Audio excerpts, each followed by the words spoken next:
Good morning everyone, welcome to my channel. So today I'm going to continue working on my panel for the Vintage Blend Studio project, Vintage Treasures, wrong project, sewing, vintage sewing. And the last month is reverse applique. So my homework was to stitch down the background, which I have done. I'm yet to trim it back, but I did stay within the boundaries of my stitching, so everything is running stitched down. If you remember in the last video, I had a little piece of very delicate fabric here that was nearly, well, pretty much disintegrated. Well, somewhere between here and the couch, I lost that, pretty much disintegrated, and this little piece here fell actually off. So I mustn't have pinned this guy real well. So I've just put some running stitch through to sort of match it up to the background, so he's nice and secure. And then when I sat down in here, I remembered that I had pinned that to there, and I am still going to add that in there. I just feel like that gives that side a little bit of interest. So that is the plan. So in today's video, I want to set my pieces up here, which will resemble that. Choose the colour of thread that best suits that. In my head, it's a chocolate tone, but I guess depends on what I pick for the actual fabrics. So let's go. We've got some pattern pieces here that we can use. I'm going to just cut those out first and use them as my template. Now, if I was to use some iron-on, what do they call it? Fusible webbing iron-on products that are out there that attach fabric to fabric, that could also be done. But I'm just going to cut it out. Now, remembering too that this pattern requires, according to the original pattern that it comes from, requires this to be blanket stitched down into position. So I'm going to need to add a seam allowance, so to speak, or a little extra around the perimeter of it to allow me to turn that under and then stitch it down. So when I choose the base fabric for my mannequin, the body or the form, I need to have a think about that colour. I've got my box of neutrals here, and I do have my box of fabricy bits left from every project. Well, my ice cream container. Now this is the actual bodice, and then all the embroidery is done on top of it to give the detail of the corset. So it's pretty simple. Those curves are going to be a challenge, like usual. Make it difficult, so they'll probably be all jagged. We'll see. We might give her a straight neckline, but we'll give it a go. Give it a go. So how are you all today? Stitching, hopefully. Hopefully you've pulled up a seat, you've got a nice refreshing drink, and you're picking your threads. I bet you're thinking, is she watching me? Is she in the room watching me? Okay, let's have a look. So the pattern is numbered, so I'm guessing that's the order of which you place them. And then this would go on top as her corset. So let's look for something that can be her body. I'm going to go with a fairly lightweight fabric because that'll make it easier to turn it under. Even that could be. It's I've got some nice pinks and things, but they're thick.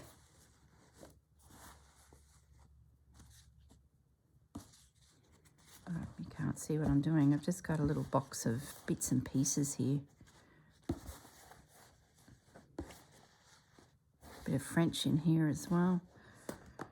It's becoming my dump it spot. So we could do a very pale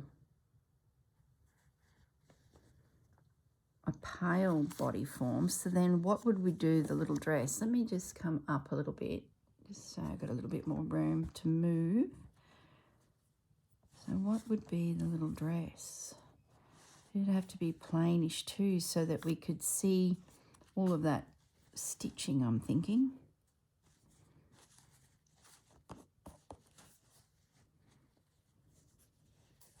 We could do a red corset with white stitching.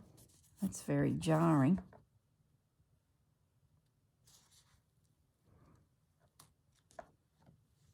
If the body form was that, I don't mind that. I sort of felt like it needed to be pink. I don't have any pink in here suitable. Only that sort of shiny stuff, but it would probably disintegrate the more I fiddle with it. We could make our body form that. It would blend, and then I might have to go further afoot. I do like that, but I might have to go further afoot to find a colour that's probably less in your face. Okay. That's probably very blending. Well, they probably all are, to be honest. I keep coming back to that. I feel like it's just got that subtle blue tone.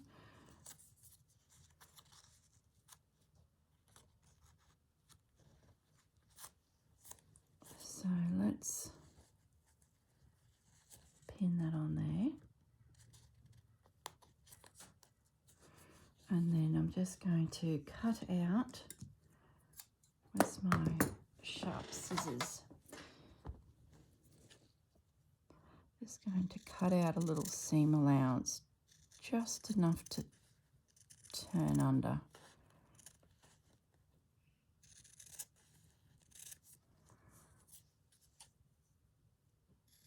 And I might just draw in the friction marker pen the outline of the little piece. That way I know how far I'm going to turn it under.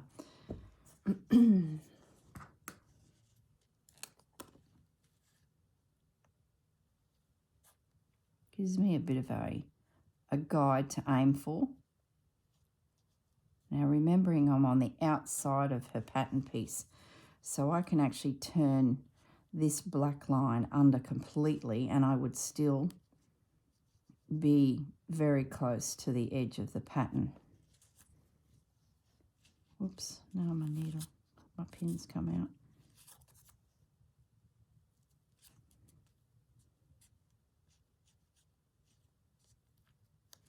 I do find this needle turn applique not one of my favourite things to do, and I think it's because I don't have a lot of fingernails, and I often watch people who do it and they've got nice strong fingernails and they can use them to turn it under. I sort of have to struggle a bit and pull it around a bit, and it just, yeah, it's just never really been one of my favourite things, let alone doing something as fiddly as this. A nice big piece, like, I don't know, a ball, a big ball would be easier, but we're going to give it a go. Doesn't matter if it's a bit wonky. We're not putting this in the royal show to be judged by a series of needle turn judge people, so it does not matter. Now, I'm just, because we've got such a big curve there, I'm just going to do a little bit of, oh, first of all, hang on. Let's get our lines. I'm going to do a little bit of snipping just to make it a bit easier for that to turn into those spaces.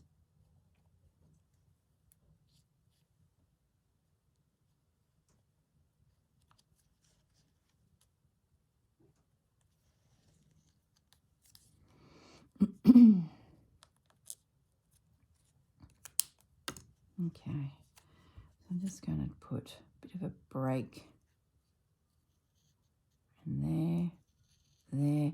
It'll just help me turn that around, make it sort of create more of a soft edge, just a little bit.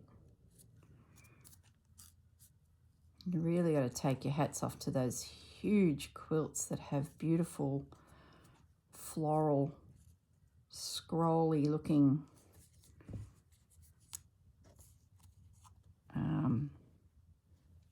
you know, flower designs. Gosh, so intricate. Just going to take a bit of this back a bit so I can get it around.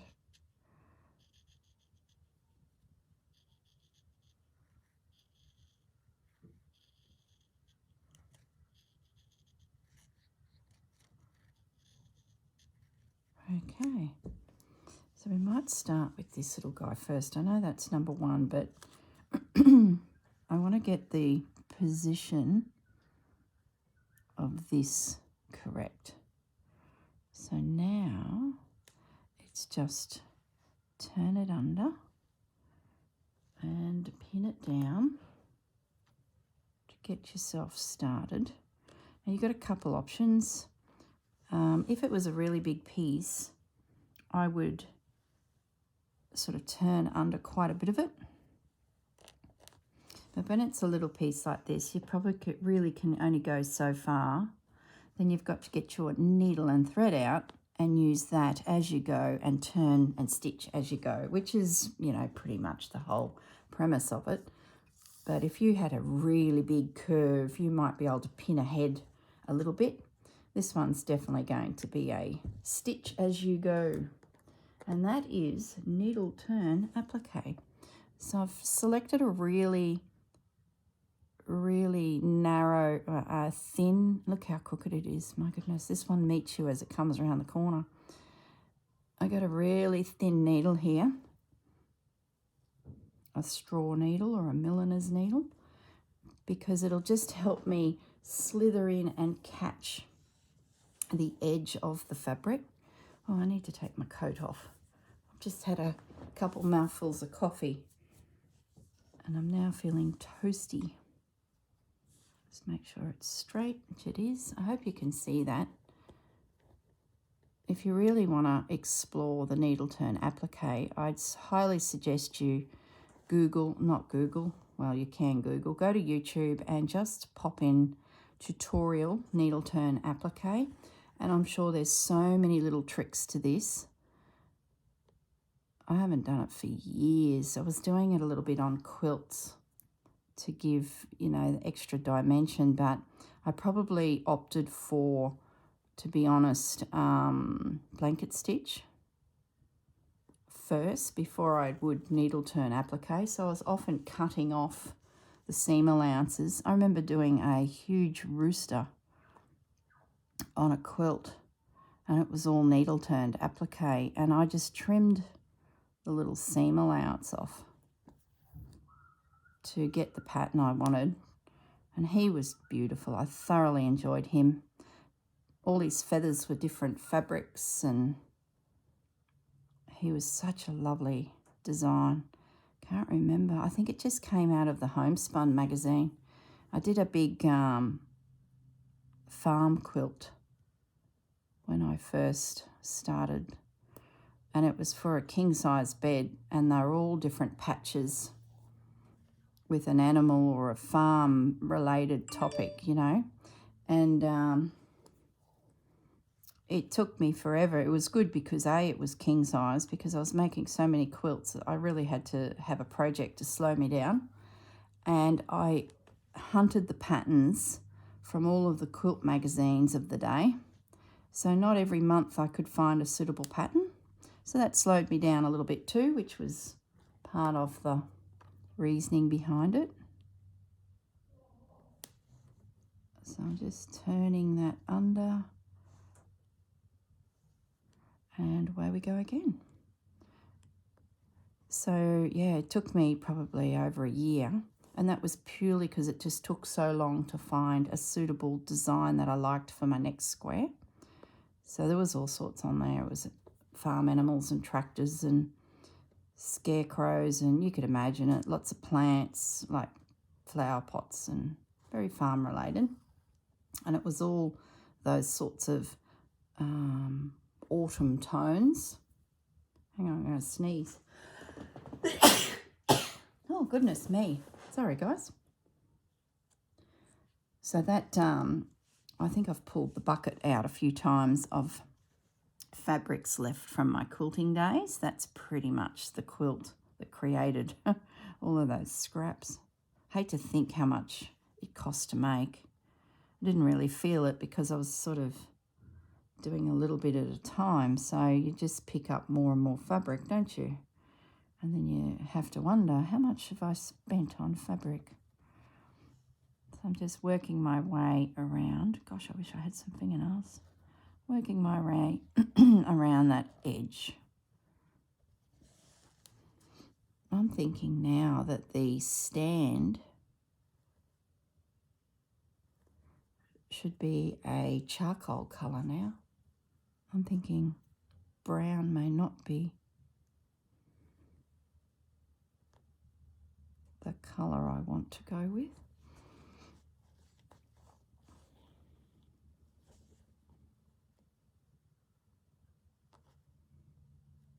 Sort of the writing that I can see on this Tim Holtz fabric just here. I think that's where my stand needs to be. The brown might be a bit jarring, I'm thinking.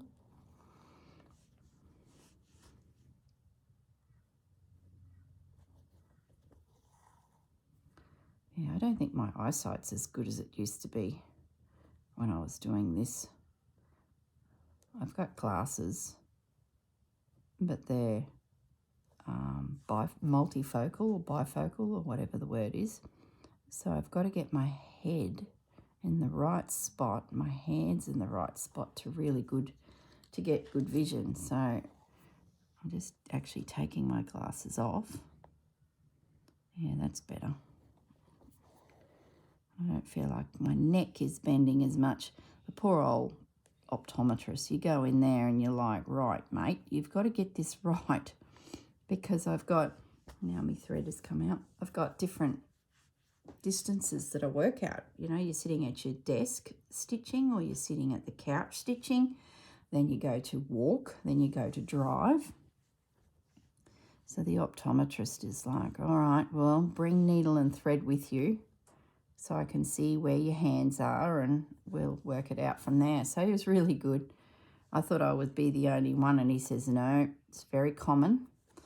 You should take your needle and thread in, girls, when you go to the optometrist, and make sure that you're sitting in the position you would, so your glasses are correct.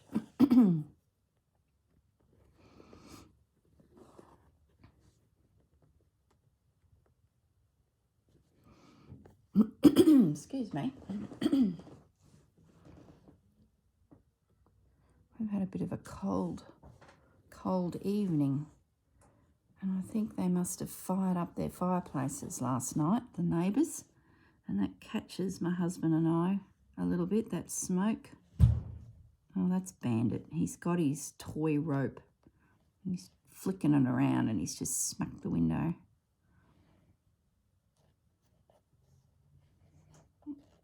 There we go.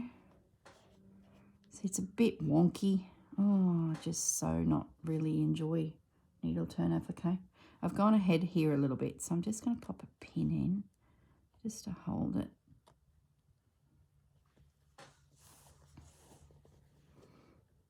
Probably wouldn't need to have stitched this top edge down either, because the bodice comes over it.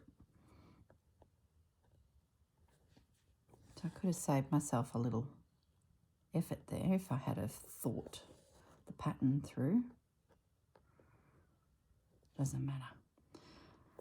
We will embrace it and we will enjoy it.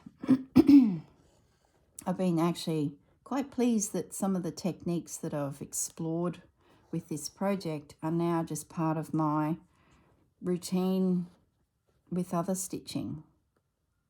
So it's been actually really beneficial. So if you haven't done the project, go and grab the little list of instructions or just watch Susanna and my videos and have a go at them, because you'll find something out there, a needle turn pattern that you could give a go, and create a little journal for these little projects to go into. And it's great because Susanna's giving you the prompt, or the art form, if you want to use that word.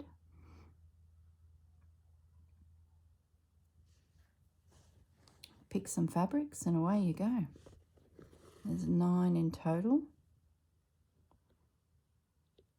I've gone around the pin. Of course I have. Could probably lose the pin now. Let's get rid of that.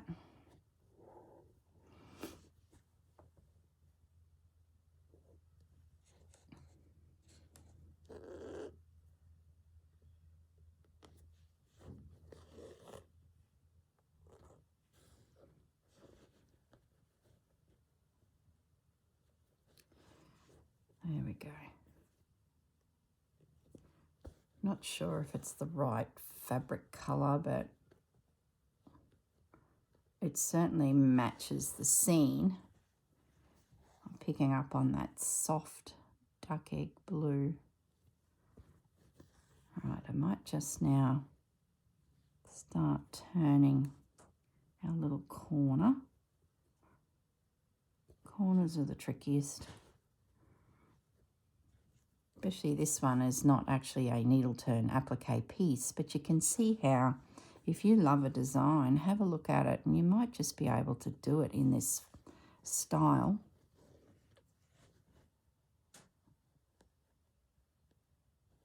It's just a case of add some seams to turn under, or some, you know, extra fabric to turn under.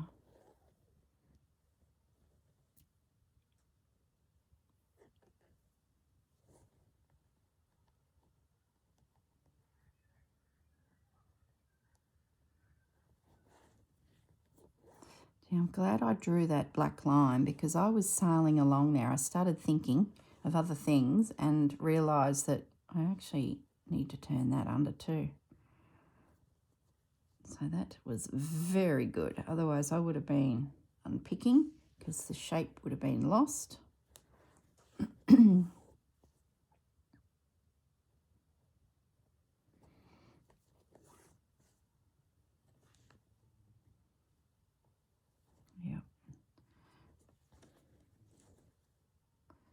So there you go, needle, turn, applique.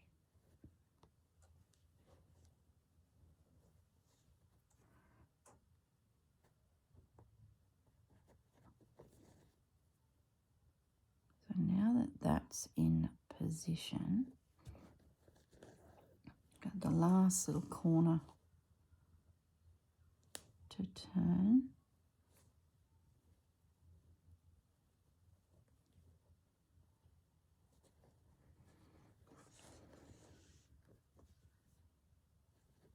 A pin.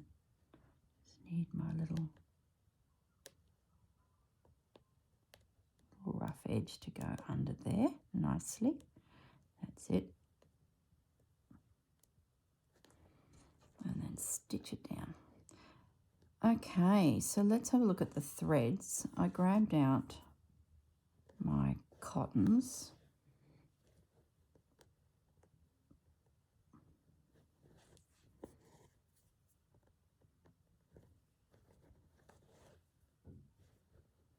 And we'll choose the thread next, and that can be my homework.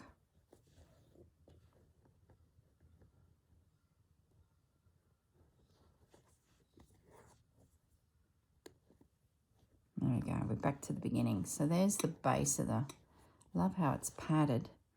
That's really good. It sort of helps that body form or the mannequin to feel like it is away from the background, actually literally standing there. It's given a three-dimensional feel to the piece.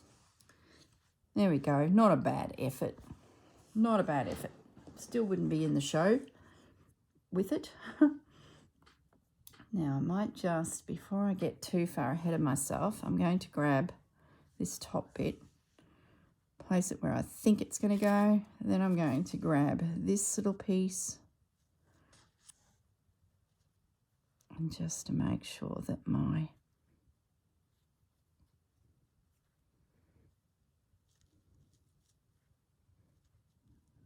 it'd be pretty close, I would say. So let's pin that down. So that one's now ready just to stitch. We'll come back to that. Let's have a look at a thread.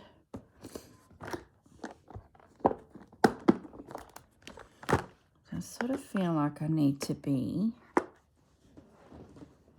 in the charcoals. Let me move that pin. More so than the browns. You see what I mean? Yeah. This is the one we're going to use. I want it to stand out because I want you to glance quickly at this and see that it is, you know, a mannequin. We will go with 2 strands. I think that'll be thick enough but fine enough.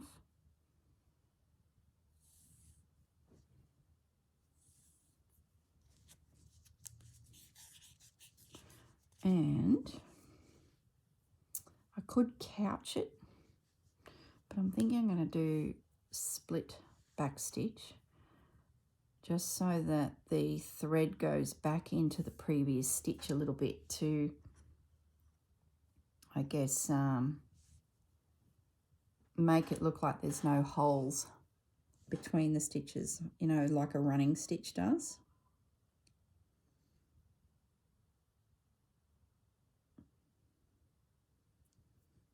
Come on, thread.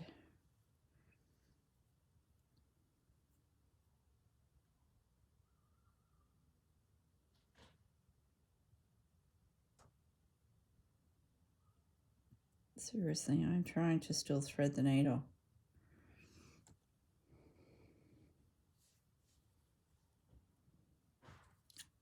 Got fluffy at the end really quickly. It must be the end of the thread that the manufacturer has given us in the skein, where that's the end I actually cut. Alrighty, let's have a look at this. So we need our little mannequin as our reference, and we will, it's a little bit crooked, our body form, but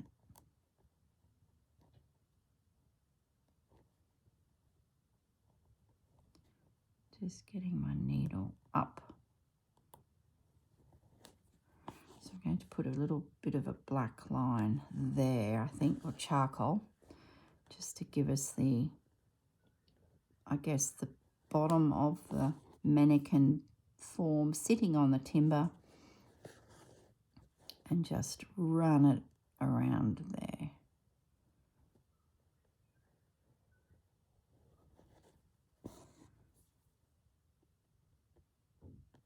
Yeah, that'll work. Then I can come down to create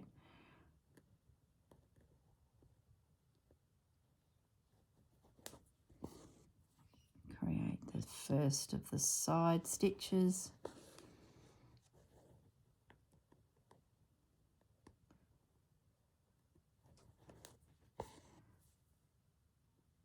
There we go. That is good. Now, as for the fabric for the little bodice, I'm thinking I might go looking for a soft pink and pick up the colour in this little rose over here, a dusty pink, and then I can do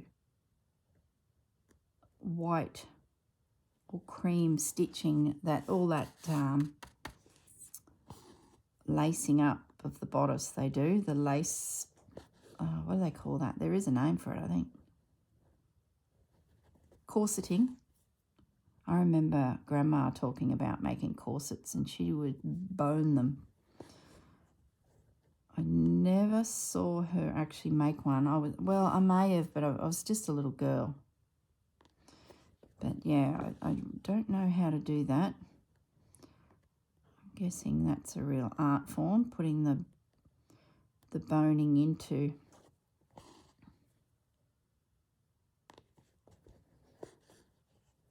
the actual corset. Yeah, this will work a treat. I like the colour.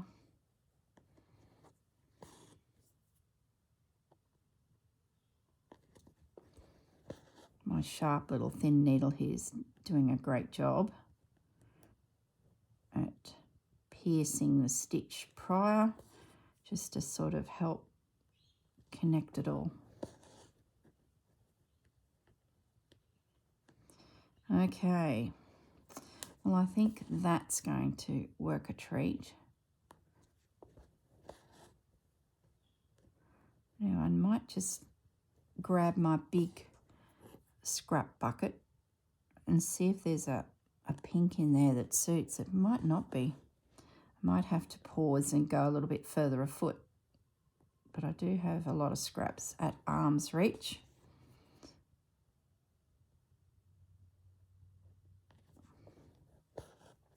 I'll just use the last of this thread, because I'd say we'll come down that side nicely.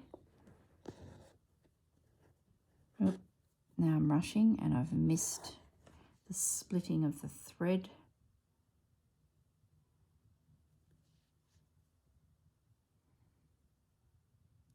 Now I've split the thread. Oh, some of these DMC cottons are so easy to rough up. And I just have to wonder. Hey, see, that's a new one. Oh, the new ones, sorry DMC, but they're a little bit ordinary.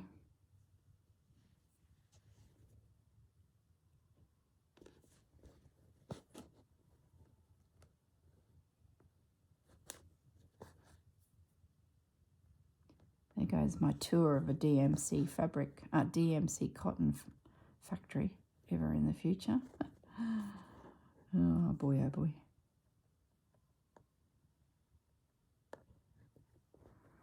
So nearly down the side.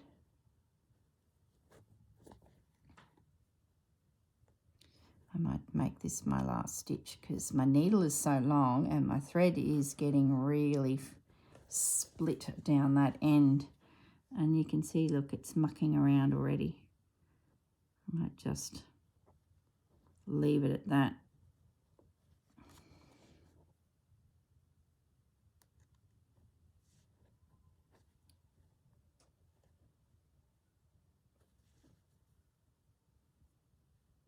Oh, seriously. Really is struggle street today. Okay, let's just walk away from that.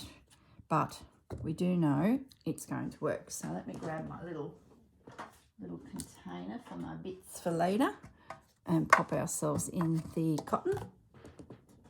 Now, oh, I do want to pop that little guy in too. That's a piece of cotton I can use to carry on stitching down that. All right, let's see what I can find in the way of a pink.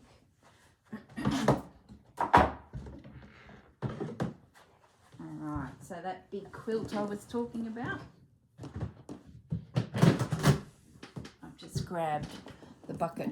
I'll bring it under the camera. Let me go up a little bit. You can see this is the scraps from the 90s. There would have to be something in here, but as I said, soft pink is probably not. I've got a lot of those tones.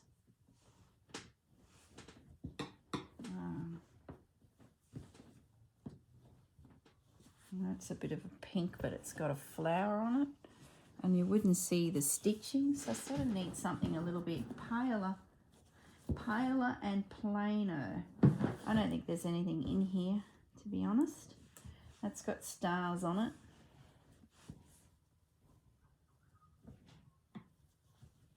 Got a burgundy. So use that, then I might as well use that. I like that colour, but I don't want the stars. That's a Christmas fabric, I think. Yep.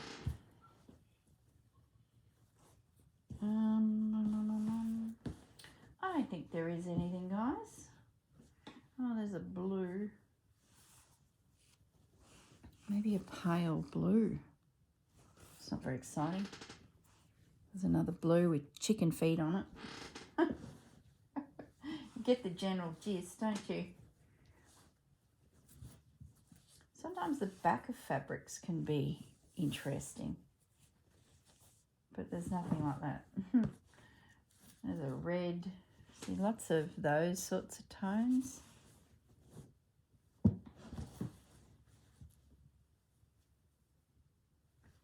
Nope. I think that pile is just too farmy, farm-like. Double check this. But just don't think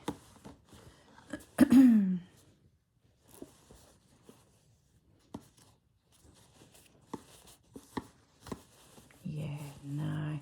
All right. I might pause the camera and I'm going to see what I can find. I need to go to my big drawers of fabric and just have a little rummage and see if I can find a nice piece. All right, be back in a moment. Actually, I know, hang on. Whoa. I've got some fabrics nearby.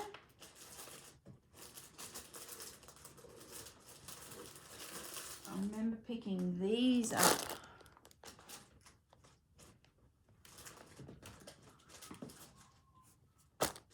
Let's have a look through this lot.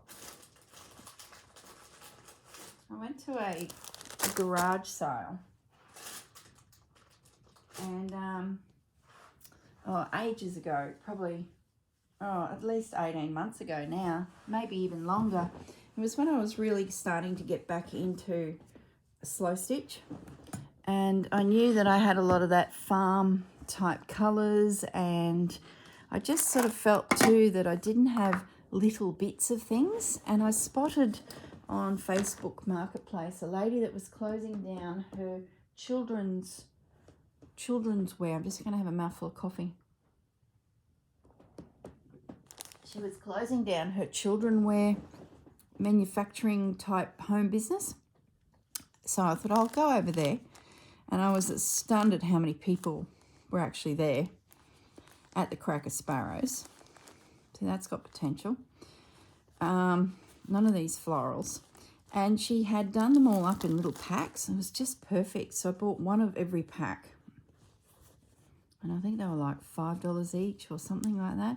So she'd really taken the time to put together, you know, ready for sale. So that's a napkin. That'd be a great colour, but I think that's too coarse. I'm going to try and stick with the just a nice little cotton. Love that. That's probably the colour I have in mind. But I don't think I will see the corset stitching. Oh, I might. Too bright, too bright, too bright.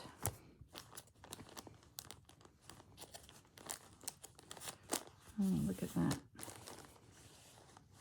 That would have made a nice piece of fabric for spring. Yes. Oh well, I've been there, made that decision.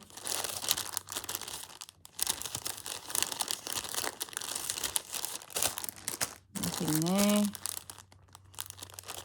Nothing there. Very bright.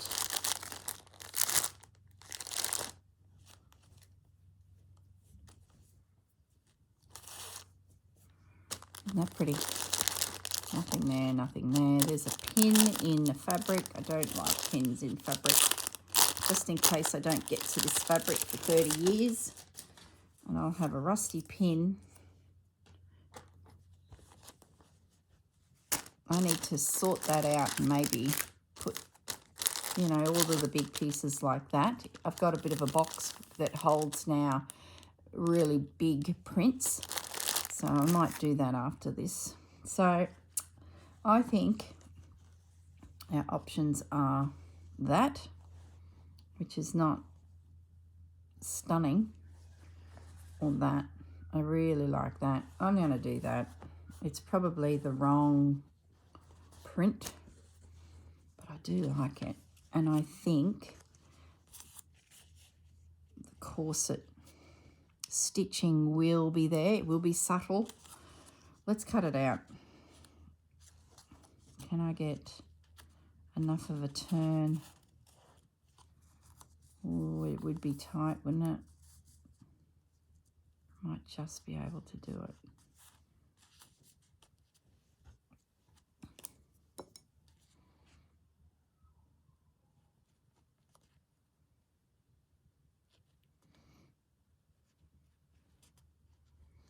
I think it's because the other one's plain and the mannequin's plain that I'm just not enjoying two planes together, but I probably should. Let's just try this one. If we don't like it, we can reject it. I've got a tiny little bit of scrap here. It is not going to. That corner is so close. Talk about make it hard.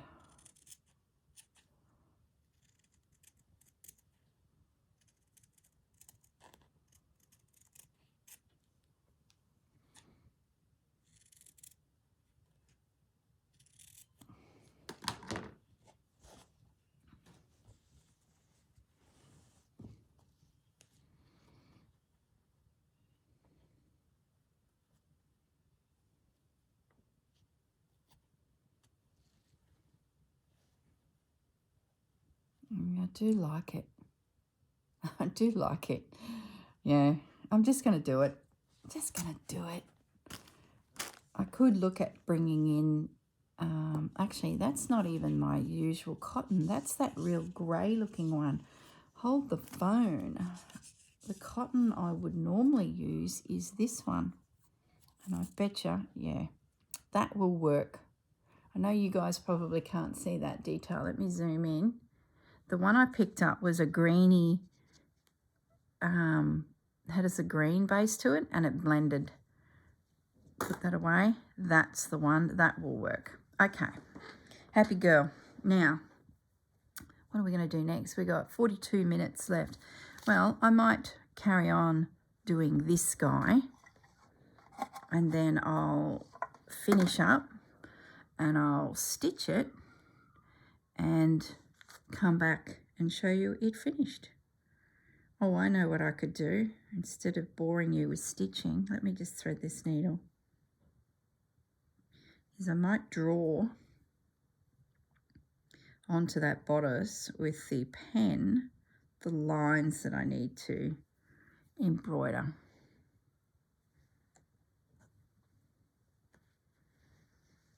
So let's have a little look at that. That looks like fun. So she's got this little curved, can I see the pattern? No, of course. Probably could with a light under it, but it's all right. So there's a bit of a curve up in the center, and then it comes down. You can't even see what I'm doing. There we go, guys. Sorry about that. Sort of just like a pair of sunglasses, and then gets quite close to the side here, and then it curves in. This really is the figure hugging aspect of a corset, isn't it?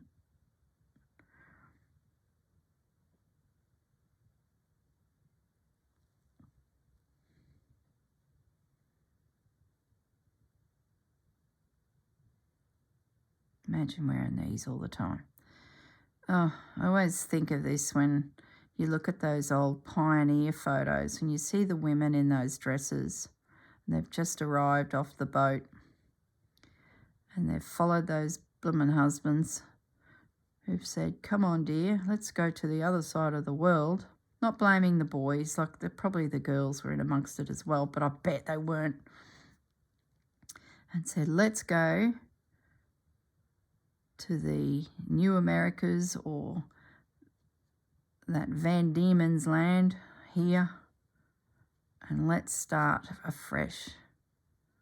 And she's picked up that big heavy dress that she's wearing and said, yes, dear, let's do it. I have to wonder if I would have been straight into the trousers. I know that was so not the done thing. But knowing my personality, my bad attitude, what about you guys? Is it only because I'm a little more educated than the girls back then that, sorry, I have that thought? Or are the girls back then so poorly educated that that thought doesn't even go into their heads? I don't know. I'd like to think there was some cheeky babes amongst them that said, no, I'm wearing pants. But is it, we only see photos of history. So are we seeing pictures in our history books of the women in all of their, finery? Then we see movies. But the reality is there were a lot of girls like myself out there who said, I'm not digging that field in this silly dress. I'm putting some of my husband's pants on. Better still, I'm going to make myself a pair of pants. I have to believe that the imagery we are given from that time is just a snapshot of the true reality. Don't you agree? I don't know, maybe the social stigmas of the time were so strong. There's my little bodice. Yeah, maybe the social stigmas of the time were so strong that literally they didn't take that dress off and,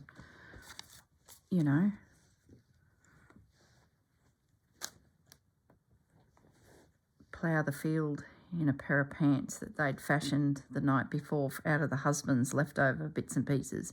I don't know.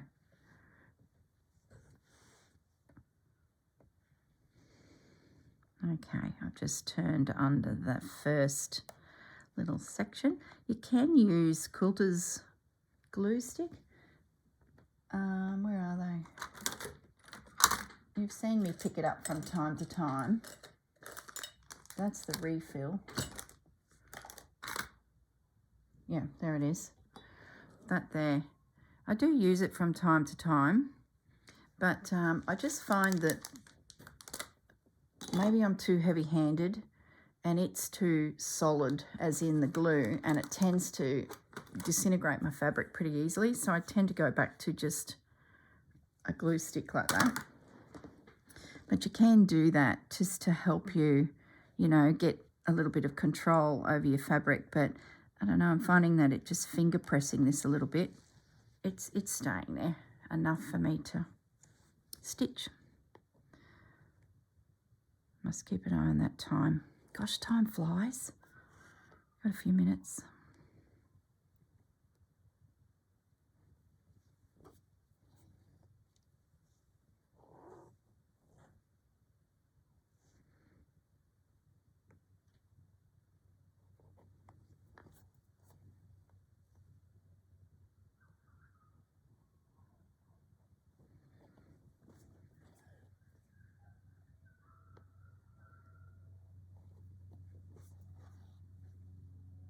I'm zoning out now. I went quiet, which is very unlucky. You know what I was thinking? A lady's in the field wearing her husband's pants, the trousers. Along comes the local fellow that's the newsman in town. He's got that fancy camera that stands on 3 legs, and he puts his head under a piece of fabric and takes the photo. And he says, "Hi, George. I'm just passing through and I'd like to get a photo of your lovely corn that you're tending there in the field." And Beryl's in there with him in her husband's trousers, and she goes, "Oh, give me a second, I'll just race up to the house. I just want to change my pants to my skirt." so that she would appear to be a beautiful lady in her beautiful dress, standing in the corn, pretending that she had been there all day in it. That's my theory. I might be wrong. I probably am wrong. And maybe it's just me thinking that I would not conform. But then if I didn't know any different, maybe I would. I don't know. I know when I was sewing very early stages, I just followed what I was told to do with embroidery. I wasn't a trailblazer that you probably think I am. I certainly just did the lazy daisy or the stem stitch. Don't go changing things. And that's purely influences from around you, not knowing any different. We didn't have the stimuli to make us think outside the box that we have now. You only go to Pinterest and there's 3 hours you will not get back. Where back then, you purely relied on whoever it was teaching you how to do embroidery to say, oh, that's lazy daisy, that's how the manufacturer printed that piece of linen, so that's what you got to do. Don't know. I think too much. I think too much. Anyway. Aren't these the type of conversations you have when you're sitting around with the girls stitching? Everyone's in a group and you start hypothesizing. Well, at least you lot aren't here answering back to me and saying, no, Corrine, I don't think that. You might say it in the comments, but you're not at the end of my table here saying, no, I reckon they would have done this, or I think you're totally correct. Too funny.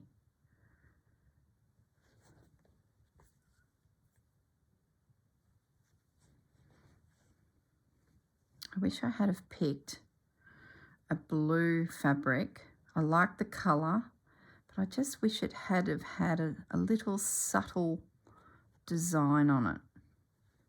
Just a bit flat. And I certainly don't have the inclination to embroider a subtle design before one of you suggest it.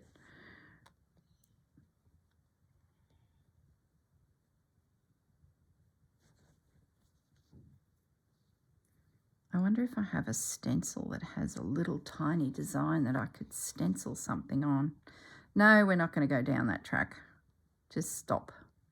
Stop analysing it, girl.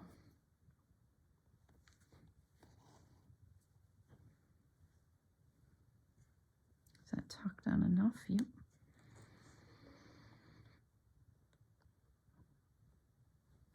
Okay. I'll just do down the side of this neck up to the top. Actually, there's a little bit that I need to draw on the top of this mannequin, isn't there? Nearly forgot the little timber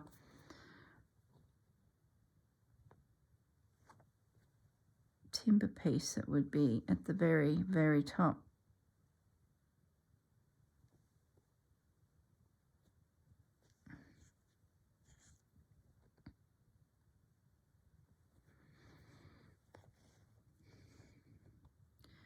So we'll stitch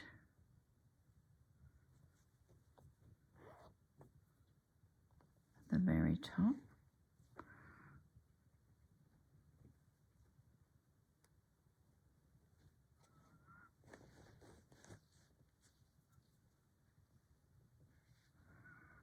Okay, come on, under you go.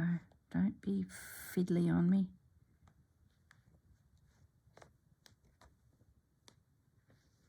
What's the chances the very top of this will not look like that shape?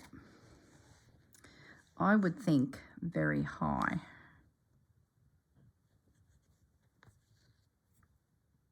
But anyway, it is what it is. Slow stitch allows you to be a little bit on the messy side and not so precise.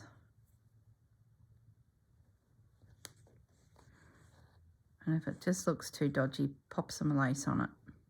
No one will ever know.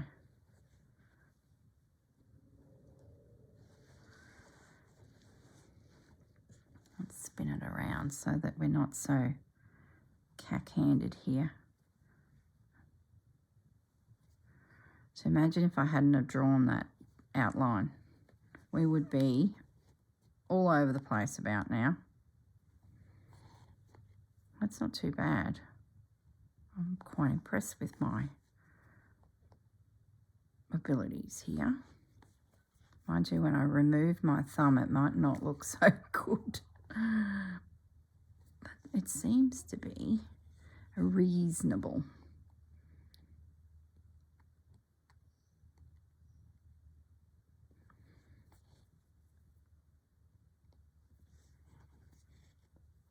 Just tiny little stitches. Just take your time.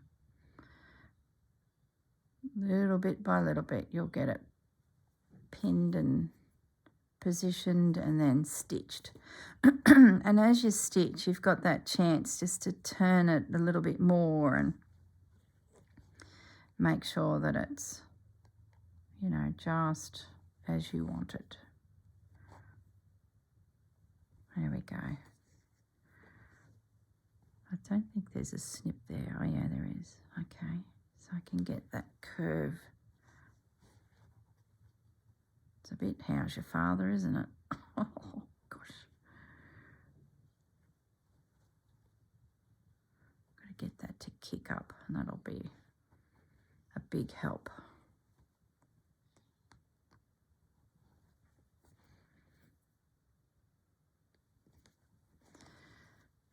As I said earlier in the video, this is probably one of those shapes that's probably not going to do me any favours. Not that I'm making any excuses for my needle turn applique abilities here, but I figure if we're going to have a go, let's make it nice and difficult so that it barely happens.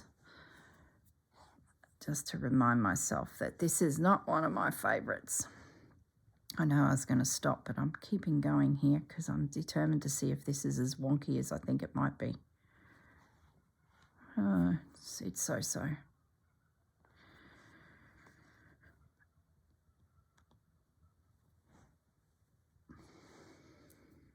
All right, let's leave it at that. I'll just bring that needle through there.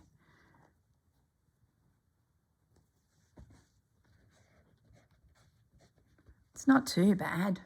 It's not too bad. And then this little baby will go on here, which seems awfully big, but I think it's right. That will, yeah, that will work. You don't see much of the blue.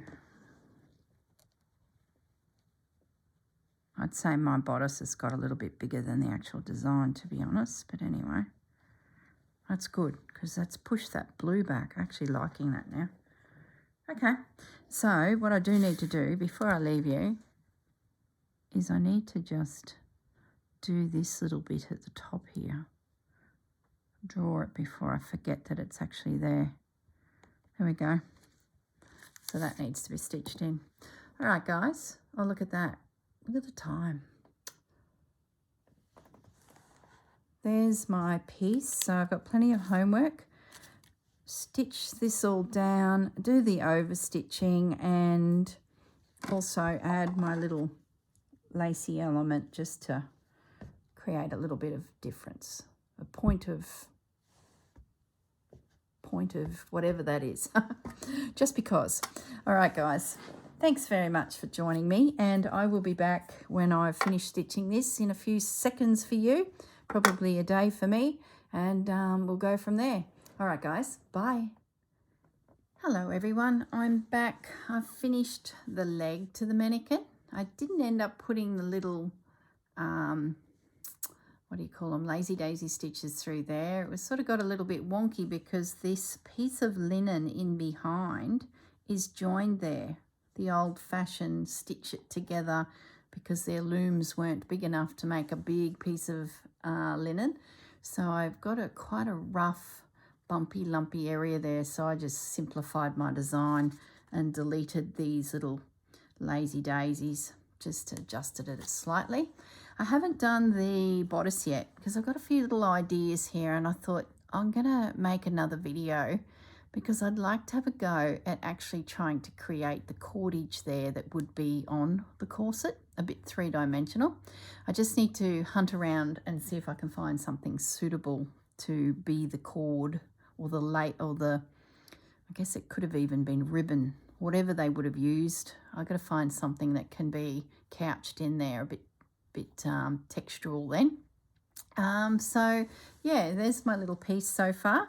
So I will leave it at that, and I'll come back in the next video and we'll do a little bit more detail on our gorgeous little bodice, and then it'll be a case of trim it back and it will be ready to go into my book. Let me just come up a little bit. It'll be ready to slide in here at the back, and yeah, trim it off, and that'll be ready to put in there. So lovely. So I will, I guess, see you in the next video. Thanks for joining me, everyone. It'll be our last little play on this. Mind you, look, we've got plenty of space, plenty of supplies, because I can guarantee I will be back. All right. Yeah, have a lovely day. Hope you get some stitching in. Bye.